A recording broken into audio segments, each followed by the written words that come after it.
Have you ever felt like you've just hit a wall with your English? Like you know all the grammar rules, you've got the vocabulary down, but something still feels a little off when you listen to native speakers. Well, today we're going to crack open a secret that might just be the missing piece of your fluency puzzle. You know the feeling, right? You're in a coffee shop, you're just trying to order, and all of a sudden the barista just rattles off this stream of words that sounds nothing like what you learned in your textbook. Does that sound familiar? Don't worry, you are so not alone. It's a super common struggle for English learners. But here's the thing. It's not always about how fast they're talking. The real secret is something called reductions. These are like little linguistic shortcuts that native speakers use all the time without even thinking about it. You could almost call it the secret handshake of fluent, everyday English. And today, we're going to decode two of the biggest ones out there. Wanna and gonna. I promise, by the end of this, you won't just understand them, you'll actually be able to use them like you've been doing it your whole life.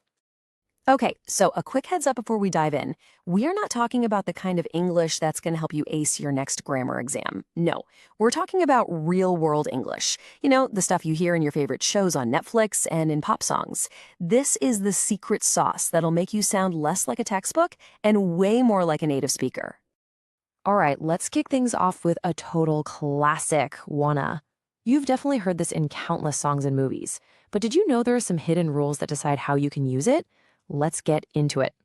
So, at its heart, wanna is just a mashup of the words want to.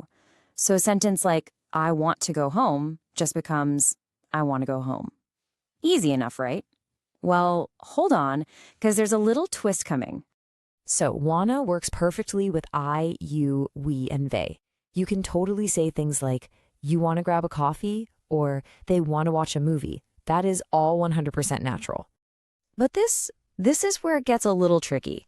There is a super common wanna trap that so many learners fall right into, and it's all about that third person singular. Right. So what do you do with he, she, or it? Can you say, she want to go to the party? Just think about it for a second. The answer might actually surprise you. Okay, look at this.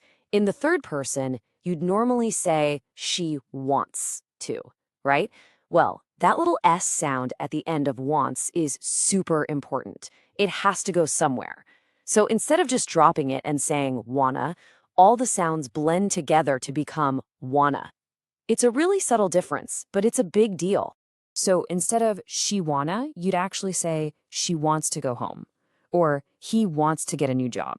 You could even say something like, the dog wants to go for a walk. It's such a tiny little tweak, but it will immediately make you sound so much more natural. Okay, so you've pretty much got wanna and wants to down. Now let's move on to their equally popular cousin, gonna.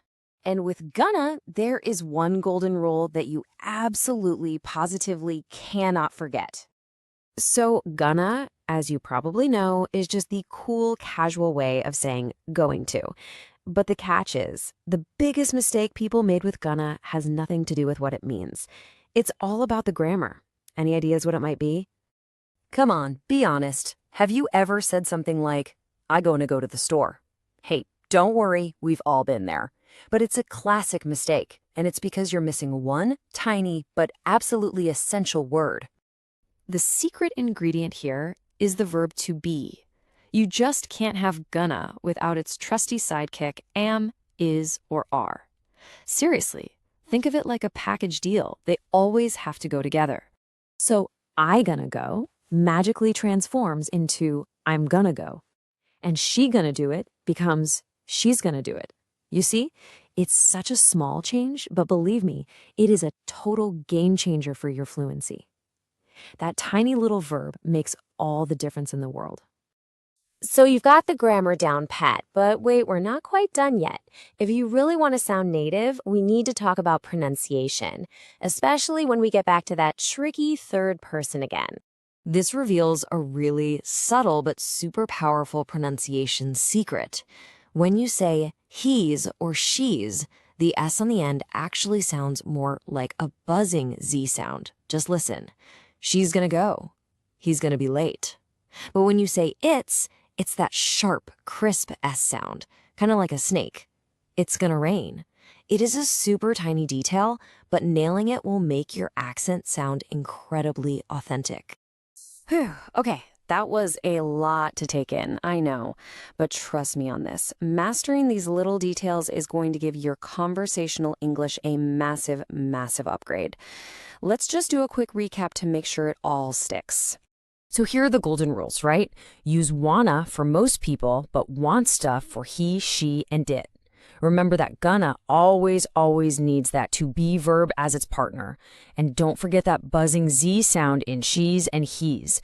And of course, the big one. This is your secret weapon for casual conversations, not for your formal essays. You know, mastering wanna and gonna is really just the tip of the iceberg when it comes to how English is actually spoken, which, of course, opens up a much bigger question. What other informal rules of English do you think native speakers bend or just completely break every single day? Thinking about that? Well, that's the next step on your journey to sounding truly fluent.